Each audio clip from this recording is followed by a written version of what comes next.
যাচ্ছি তারাপুর হাওয়াখানায়। এটা পুঠিয়া পাশে অবস্থিত। এটা তারাপুর গ্রাম। তারাপুর থেকে 2 থেকে 3 মিনিট লাগে যাওয়া যায়। এটাই সেই রাস্তা। দুই পাশে শুধু গাছ আর গাছ। দেখেন মধ্যখানে হাওয়াখানা আর চারিদিকে শুধু পানি। আমি শুনেছি অনেক আগে রাজারা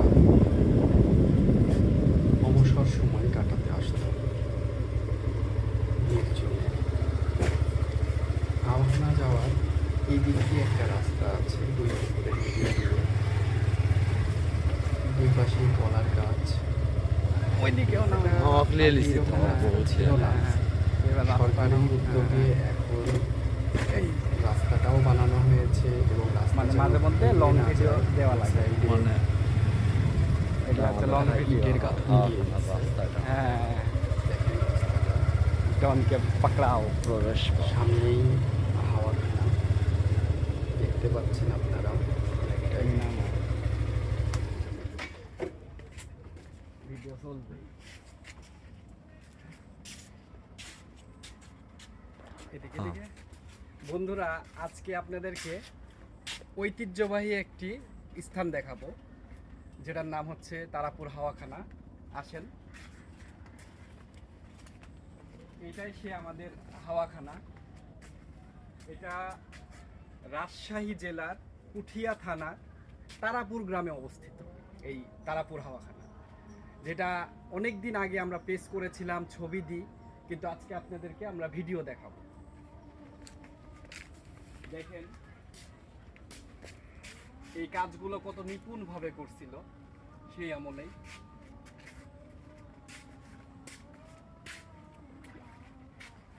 এইদিকে একটা দরজা, এরকম অসংখ্য দরজা আছে।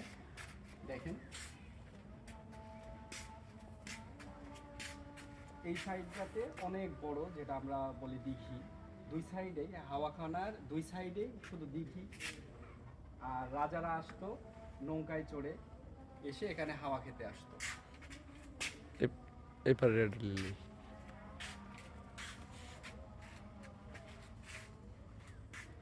এই পাশটা দেখি।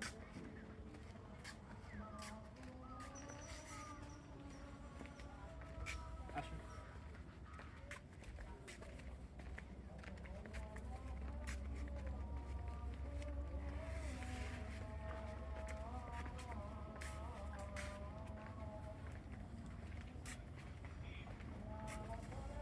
এখান থেকে এই ভিউটা দেখুন।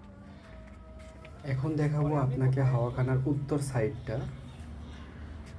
দেখুন এই সাইডেও অনেক বড় দিঘি মেন ফোকাস হাওয়াখানা। আর ওইদিকে এবং এই দিঘিতে এখন মাছ চাষ হয়। এবার আমি দেখুন হাওয়াখানার উত্তর সাইড। এই যে দেখেন মাছকে খেতে দিচ্ছে যারা এখন পুকুরে মাছ চাষ করে বা দিঘিতে মাছ চাষ করে। দেখুন এই যে রাস্তা দেখ